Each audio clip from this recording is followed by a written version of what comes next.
I'm here at Delilah nice and early this morning because I needed to drop my car off at the mechanic yet again. This is the fourth time I've had to get my car serviced since I got back in April. And so now it is the other end of the coolant hose. So I had one part of the coolant system, the hose, replaced, and now it's the next part. So I guess things need to cool down if I'm looking at from a symbolic perspective. But it's all good because I was brought up with the wisdom that if you take care of your car will take care of you.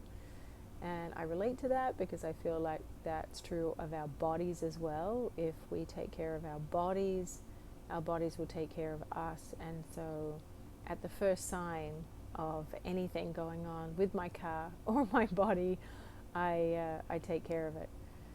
And sometimes for the body, for both maybe, but for the body, that first action is to actually not take any action, but just simply be still, and to lay your hands where you're feeling the discomfort or the hurt. Breathe into it, send love there, send gratitude there, and then ask the body's intelligence, what's going on, what's the message, and show me what I need to do to support the body to restore wellness, feeling good, health, vitality, and so on. And so the reason why I wanted to make this video, though, was to talk about the quantum healing hypnosis session that I uploaded on the weekend. So that session took place in May, and I love that session because in terms of how a quantum healing hypnosis session can go, it was perfect. It went perfectly. While obviously she was a woman, the life that she looked at and saw was that of a young boy becoming a man. And then we move from that life after the last day of the life. We move from that life and connect with the part of the consciousness that oversees that life and has information over the greater history, I guess, of the soul's lineage. And so then we were able to see and get more information about her soul's lineage. And then from there, we ask, what was the purpose of showing her that life? What is the purpose of this life? And then, is there anyone that she knew from that lifetime that's relevant to this lifetime? And then we go ahead and ask her personal questions. But the reason why we both agreed to share her session on the channel with you all is because the information that came out of her personal questions can be applied to all of us, and they're important. So I wanted to just kind of take a minute to go back over the session a little bit, to bring attention to it, because it's quite, the information that came through is quite astounding.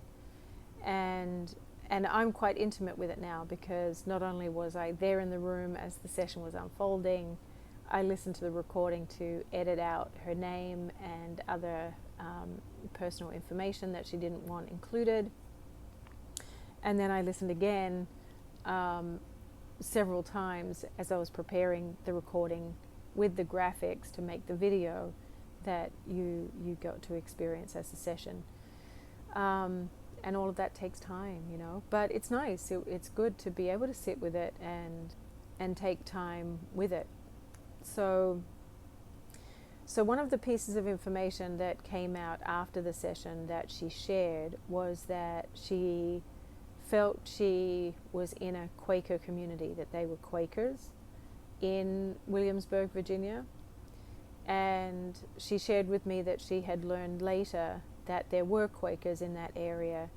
And she shared too that there was a friend of hers who had a similar experience, had seen a life as a Quaker in Williamsburg, Virginia. So that was an interesting an interesting synchronicity.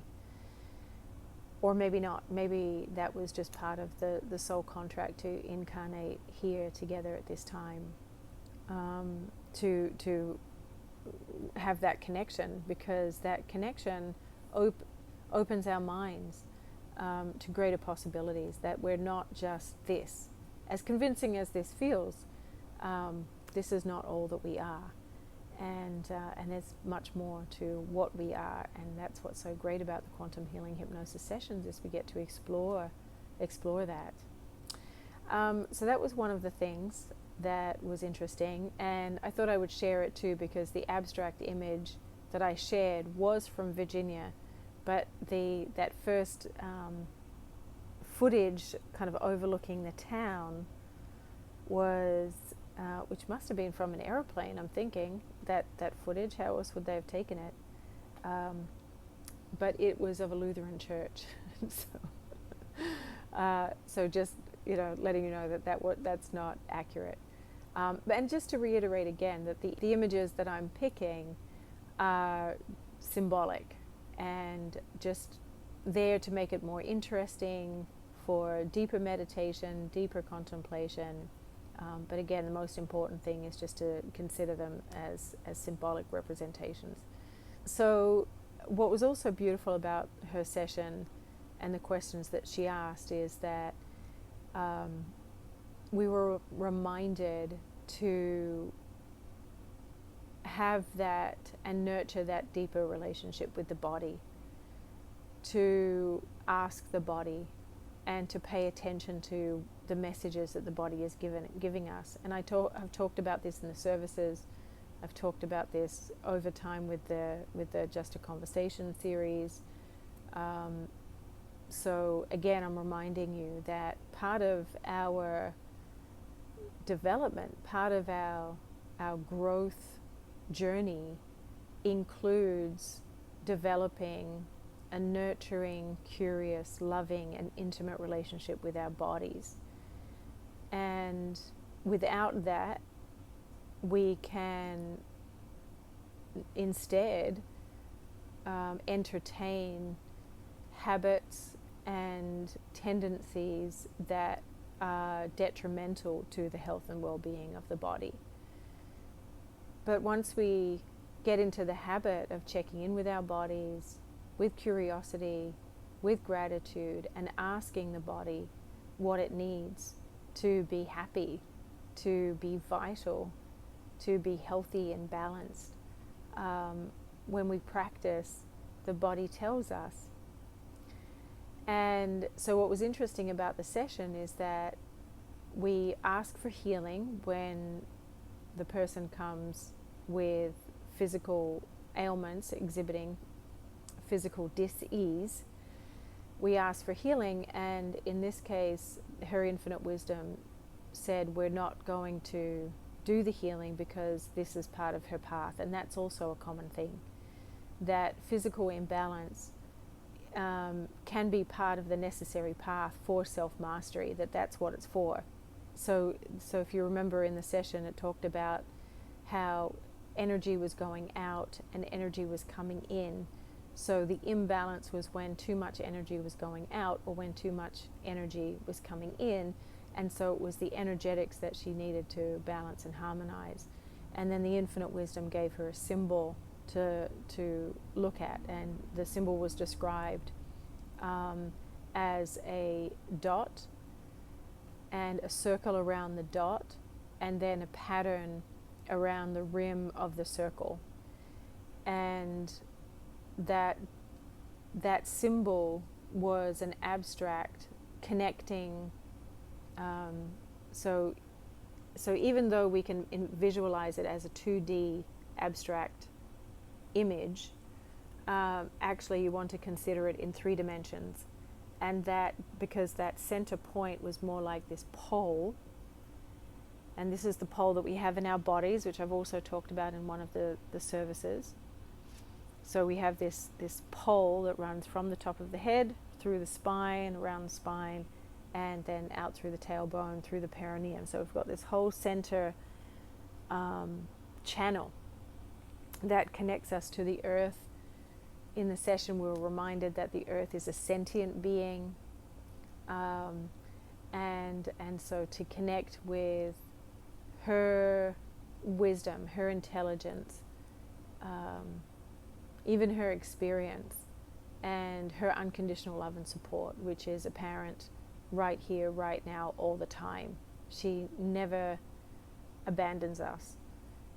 So she was instructed to connect with that energy, and then help to balance her energies and to really notice when too much energy is going out or too much energy is going in.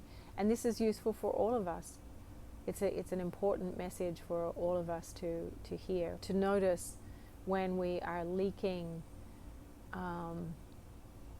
energy, or when we're bringing in too much energy. What else? So she also talked about these fourth density energies, and so I thought I would kind of hone in on that as well. Now, these fourth density energies or entities are not new. Not new in terms of this realm's history, not new to the quantum healing hypnosis sessions. They are entities and energies that can influence the quality of our thinking and the quality of our emotions if we are depleted, or if we enter into quote unquote bad habits, like drinking too much or eating too much rich food, or hanging out with the wrong people. So environments and situations and consuming things that take us away from health, happiness, strength, vitality, and well-being, rather than bringing us closer. So I'm bringing this up to be vigilant to that, because these energies are not our own. They don't belong to us. But these fourth density energies will latch on and hijack your thoughts and your emotions to have you behaving in ways that you might not necessarily choose for yourself if you were of right mind. So I just wanted to bring that to your attention. And so this is where you do have power. You have power to question your thoughts. Does this thought belong to me? Are these feelings mine? What thoughts are truly mine? What thoughts do belong to me? What thoughts should I be entertaining that support my soul's purpose, that support my health, my well-being, and my vitality? So for us, part of our journey of self-mastery is being of right mind. And so how do we do that? A quick path to doing that is just keeping in mind that we have a soul's purpose, and the purpose is important. And the most important part of our soul's purpose is to be a channel and a source of unconditional love. Which now brings me to one of the main, most important messages that came through her session. And as I'm connecting with it, I'm getting full body chills, truth bumps, as my friend liked to call them. And that is that what this is all for, what happened on Saturday, what that is for, what is happening in world events, what that is for, what it's all for is the golden rule. And the golden rule is to do unto others as you would have them do unto you, to treat your brothers and sisters as you would want to be treated. And what that means is that you are literally treating someone as yourself. As yourself. And this is why self-care and self-love is the most important thing. That it's our duty to keep ourselves vital and strong and happy and healthy, so that we don't get depleted and regress and act badly. Because even those little, bad behaviors, when, you say You say that unkind thing to somebody in your inner circle who will absolutely tolerate that from you. But you let yourself get away with it. You let it come out, and you don't make amends, say. Those little acts of unkindness, they have an effect and can, chip away at the porcelain. And even though we heal, we repair, the energy can recover, sometimes that takes time, and these little scars can occur that can be inflicted on others. So the golden rule is to treat others as you would want to be treated in that moment. And that is true self-mastery. And it does require a slowing down of time, a mindfulness in the quality of the thinking, the quality of the feeling states, the quality of our expression, the quality of our actions. But this truly is the most important thing. And so when we're focused on the golden rule as the main feature of our moral compass, then it creates the conditions to transcend the victim. And so perhaps I'll finish this video to say that we're not victims to our lives. Perhaps it's helpful to see this more like an opportunity to play a part in an improv theater play, that you agreed to play this part, and then when you get on stage you forgot that you were acting. But we are acting. We're all actors. And so we chose to be here. This is not a mistake. God doesn't make mistakes. All of it, even the ugly stuff, is occurring in the mind of our Creator. God is all. Another thing she shared in the session is that nothing can exist outside of God. And so our job is to play our parts with curiosity, ideally to see it symbolically, to do our best to avoid taking life personally, to use every opportunity as an opportunity to bring more love into the situation, to be an instrument of love and grace in that moment, to not lose our center, to not lose our peace.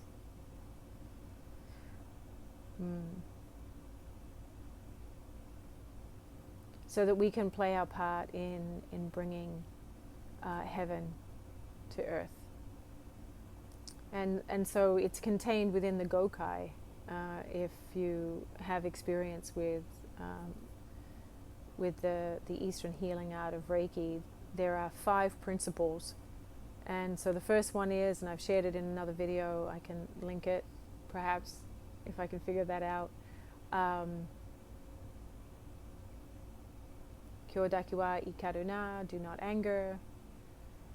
Shimpai suna, do not worry. Kansha shite, be grateful. So we release the worry, we release the anger. And so what's underneath is the gratitude. And now when we're imbued in gratitude, well, now we can show up. Now we can show up for our work, which is the fourth precept, the fourth principle, which is to gyoho hagemet, do your work diligently, with integrity, with honesty. And your work is your practice. Your work is as a mother, as a father, as a daughter, as a son, as a friend. That's your work. Your work is your self-work, your self-care, your self-treatment. And then, of course, your work is the work that you do, your vocation, or what you do to make a living. And then the final one is be kind. Hito ni shinsetsu ni, be kind to others, be kind to other people. And so that arrives us again now at the golden rule, which is be kind to others as you would want them to be kind to you. And again, just to summarize, this is what brings heaven to earth.